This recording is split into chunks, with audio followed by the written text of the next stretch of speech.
Bismillahirrahmanirrahim. Alhamdulillahirabbil alamin wa bihi nasta'inu ala umurid dunya waddin wa ala alihi wa ashabihi wa man tabi'ahum bi ihsanin ila yaumiddin. Uhayyikum bi tahiyatil Islam wa sallimukum bi ahsanis salam. Assalamualaikum warahmatullahi wabarakatuh.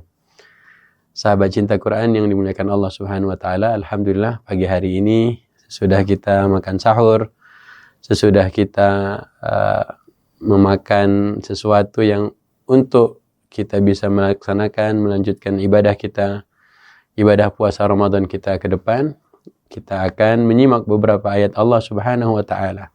Tentu kali ini kita akan mentadabburi beberapa ayat Allah Subhanahu wa taala terkait suratul Fatihah. Alhamdulillah, suratul Fatihah adalah surah yang dalam susunan Al-Qur'an surat pertama. Walaupun Al-Fatihah bukan surah yang pertama kali Allah Subhanahu wa taala turunkan. Setiap hari kita harus membaca 17 kali minimal Al-Fatihah. Kecuali kita masbuk. Kalau salatnya masbuk mungkin 15 kali, mungkin 16 kali. Tapi pernah nggak sih kita nanya, kenapa harus 17 kali kita ulang-ulang suratul Fatihah? Mengapa suratul Fatihah menjadi surah yang wajib kita baca dalam salat-salat kita? Kalau kita nggak baca, tidak sah salat kita. Alhamdulillah, pagi hari ini insyaAllah sahabat cinta Quran yang dimuliakan Allah Subhanahu wa taala, kita akan melihat beberapa ayat dari suratul Fatihah. Srafil sering tertarik ya membaca salah satu kitab tentang tadabbur Al-Quran, judulnya Liyadabbaru Ayatihi. Kitab ini hasil 7 tahun para ulama. Mereka memberikan ilmu mereka ke kita. Sebenarnya kitab ini uniknya di mana? Uniknya adalah kumpulan para ulama di Arab Saudi. Mereka berkumpul di salah satu wadah, yaitu Markaz Tadabbur. Mereka kumpul awalnya untuk memberikan nasihat buat siapapun yang ingin mendengarkan nasihat, mendapatkan nasihat lewat SMS Tadabbur. Maka kitab ini 7 tahun mereka membuat apa yang bisa kita baca, yaitu cuplikan-cuplikan ayat Quran dari berbagai literatur, berbagai kitab para ulama. Diawali dari suratul Fatihah sampai dengan surah An-Nas. Wallahu a'lam apakah kitab ini sudah diterjemahkan atau belum. Tapi nampaknya belum.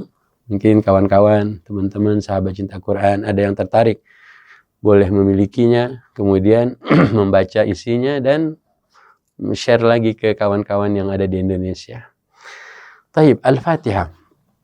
Al-Fatihah surah yang Rasulullah SAW pernah sebutkan ke kita sebagai salah satu dari 2 cahaya. Suatu hari Nabi SAW duduk bersama malaikat Jibril alaihissalam.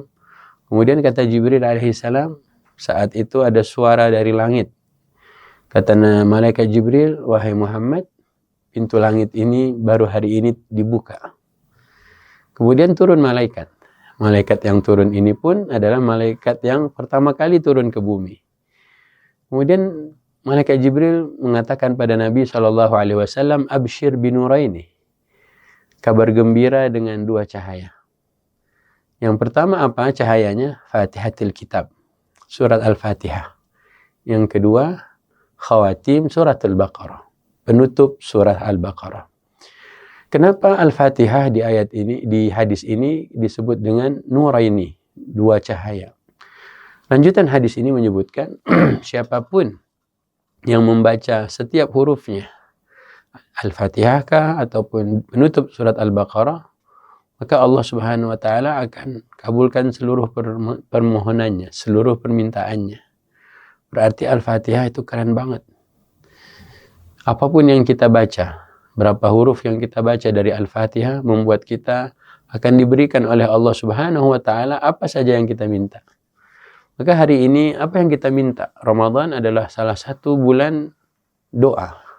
Maka kalau kita minta, kemudian kita baca Fatihah, ataupun sebelum kita berdoa, membaca Fatihah, ataupun sesudahnya, insya Allah semua yang kita mohonkan Allah akan kabulkan. Baik, suratul Fatihah Allah sebutkan dalam Al-Hijr, ya. A'udzu billahi minasyaitonir rajim. Wa laqad atainaka sab'an minal mathani wal Qur'anal 'azim. Sungguh telah kami berikan untukmu kepadamu wahai Muhammad sab'an. Ada 7 ayat minal mathani yang berulang-ulang.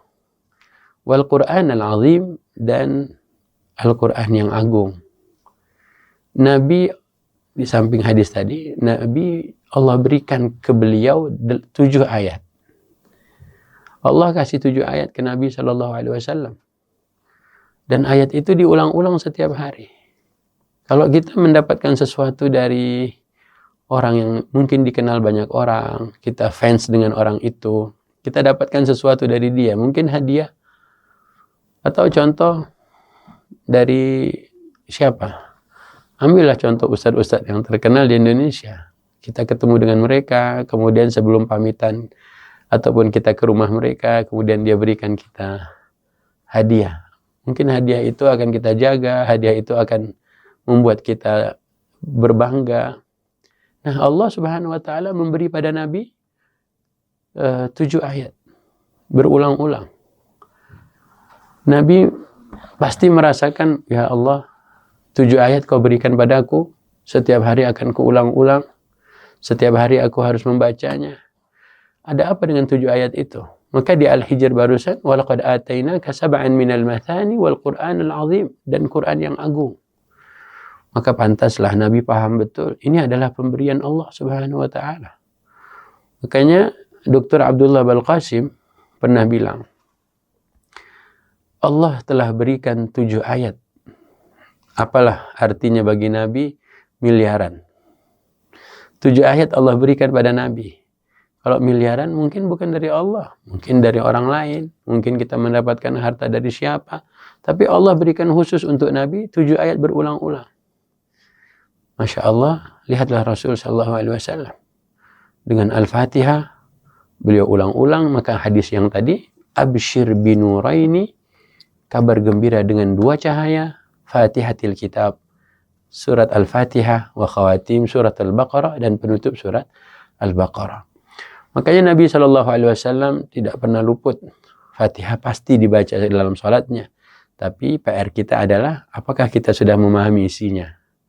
Kalau kita belum memahami isinya, mengapa tidak Ramadan ini kita jadikan waktu hari-hari kita untuk memahami isinya? Maka disebutkanlah oleh Ibnu Qayyim Al-Jauziyah rahimahullah, ayat yang paling agung dari suratul Baqarah adalah Iyyaka na'budu wa iyyaka nasta'in. Kenapa dengan Iyyaka na'budu wa iyyaka nasta'in? Karena di situ kita mengatakan pada Allah, hanya kepadamu ya Allah, hanya untukmu ya Allah kami menyembah, kami beribadah. Kalau kita mempunyai kekasih atau pasangan kita dan kita katakan padanya, hanya padamu, hanya kau satu-satunya, mungkin dia akan mengatakan gombal. Tapi dalam sholat kita bilang ke Allah, Iyyaka na'budu, hanya untuk engkau, hanya karena engkau aku menyembah, aku beribadah ini untukmu ya Allah. Sadar nggak sih kita?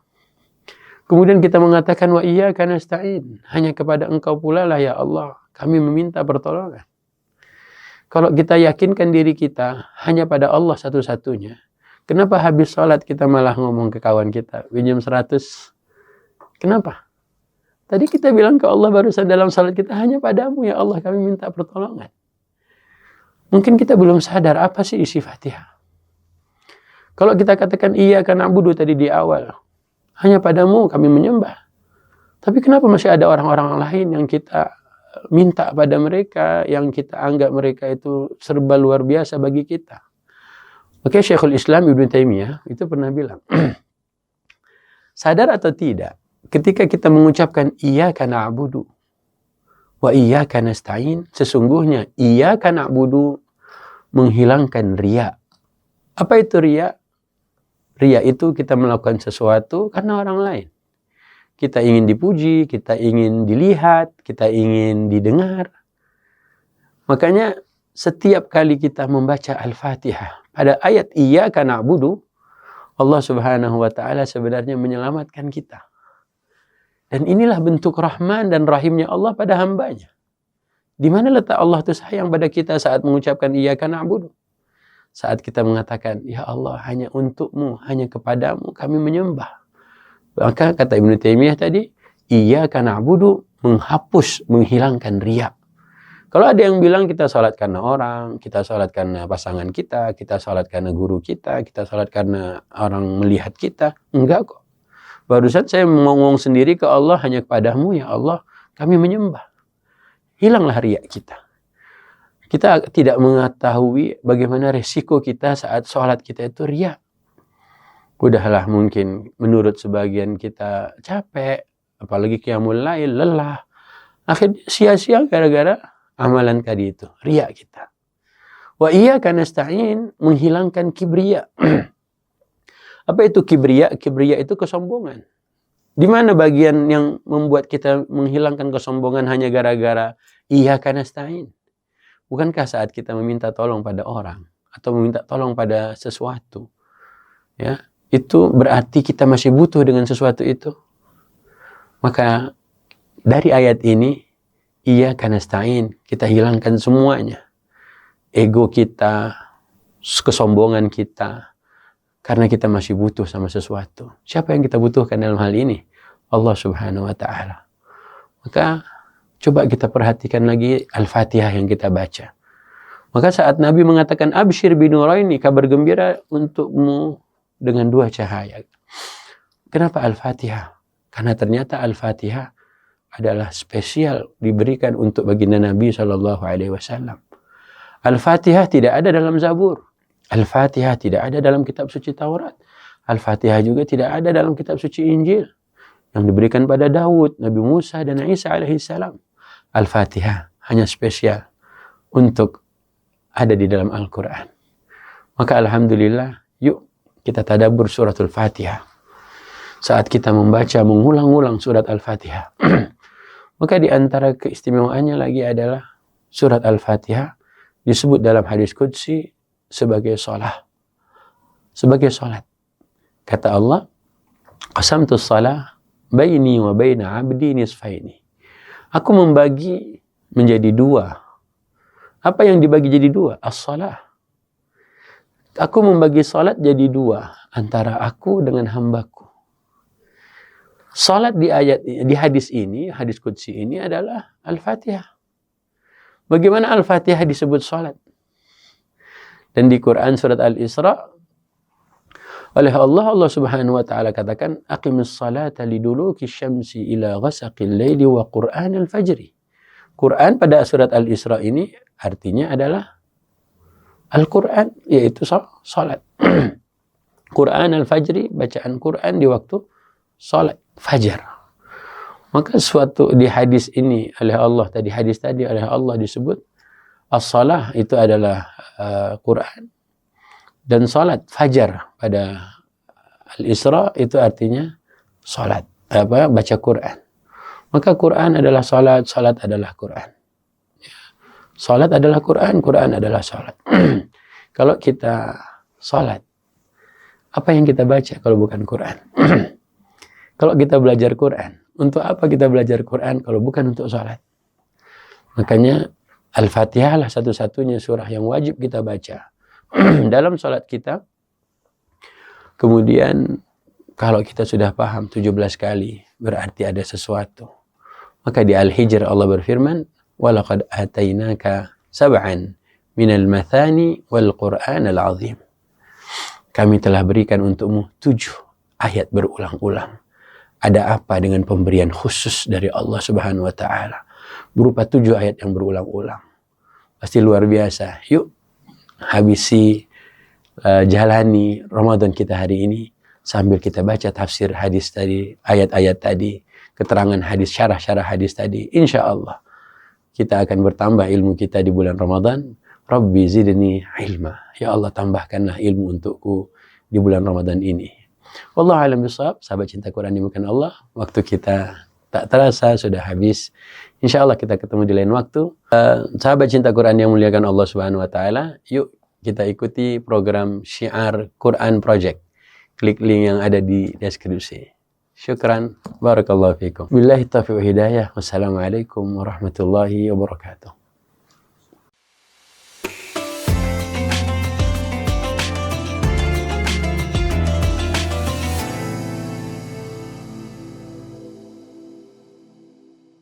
Asyhadu Asyhadu alla alla ilaha ilaha illallah illallah وأشهد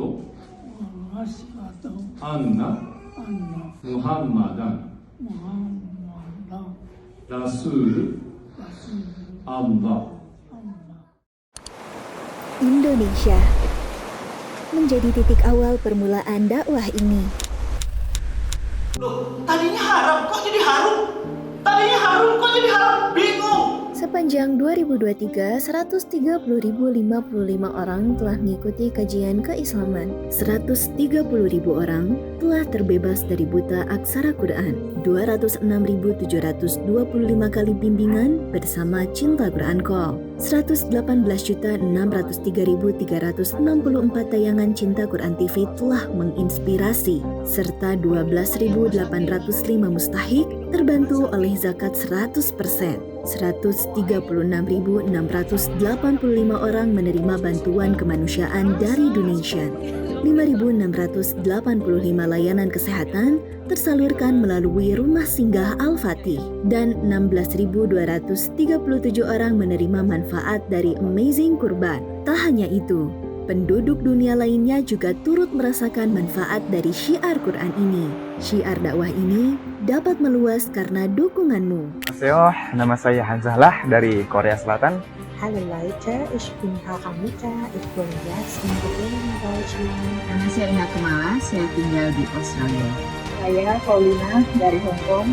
Alhamdulillah dengan program Cinta Quran Call, Belajar Al-Quran menjadi begitu mudah dan kapan. Mari berbagi lebih banyak jejak kebaikan dengan menghantar hidayah Quran ke penduduk bumi lainnya, hingga pesan cinta itu dapat menjadi penyejuk dahaga bagi saudara-saudara kita dan bekal terbaik untuk pulang dengan bahagia.